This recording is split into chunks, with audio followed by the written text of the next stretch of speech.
super pouvoir, ce serait de remettre en surface cet altruisme, puis un peu de descendre l'égoïsme de l'humain pour qu'enfin, je veux dire, on puisse prendre en considération les autres dans nos choix. Je dirais que vraiment, le cirque, c'est ça qui me sauve la vie en ce moment. Il y a des résidences déjà qui ont commencé à nous dire ben là, il n'y aura pas de visite permise à la période des fêtes.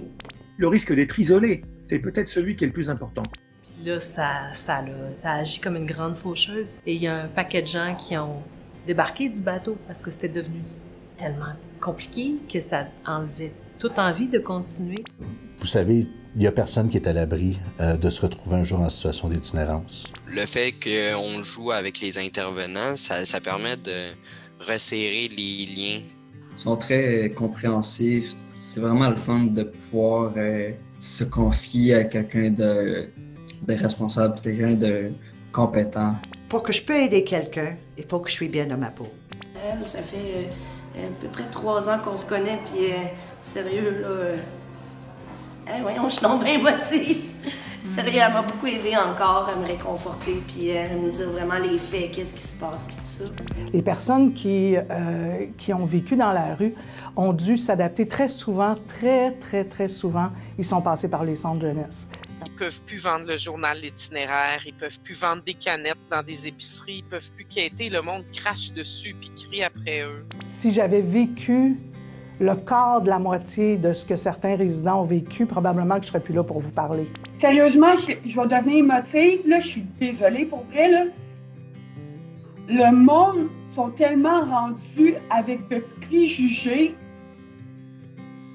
que les itinérants, à un moment donné, ils s'enlèvent la vie. Ça fait mal pour vrai. J'en ai tellement vu.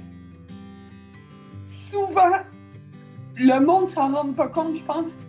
Il faut travailler tous ensemble. C'est déjà des jeunes qui ont vécu des choses très difficiles dans leur vie, des jeunes qui ont vécu des abus, des maltraitances. C'est une responsabilité de l'État de nous aider parce qu'il n'y a personne d'autre pour le faire. Je trouve ça difficile de ne pas voir le visage de tout le monde à tous les jours, pas voir vos sourires ou vos expressions. Vous êtes dans le cœur du relais. On vous aime beaucoup. On a hâte qu'on ouvre nos portes. Votre regard, votre présence nous manque beaucoup. Bien, cette personne-là me comprend, elle a vécu la même chose que moi, puis tu sens pas qu'il y a comme une hiérarchie, là. C'est juste vraiment tout le monde est égal, tout le monde a sa place, puis ça se fait sentir. Je trouve ça beau. Je pense que quand j'étais adolescente, ça m'aurait vraiment aidé d'avoir des modèles, d'avoir des bénévoles du gris dans ma classe pour me partager leurs histoires, pour me faire réaliser qu'il était possible d'être lesbienne et de réaliser ses rêves. Il y a beaucoup d'entraide entre les participants. Ils se connaissent, ils sont devenus amis, ils sont devenus vraiment solides et c'est ça qui est bon. Pourquoi ne pas accepter la différence, travailler avec la différence, comme ça on va aller beaucoup plus loin en société et on va pouvoir cheminer, grandir tout le monde ensemble.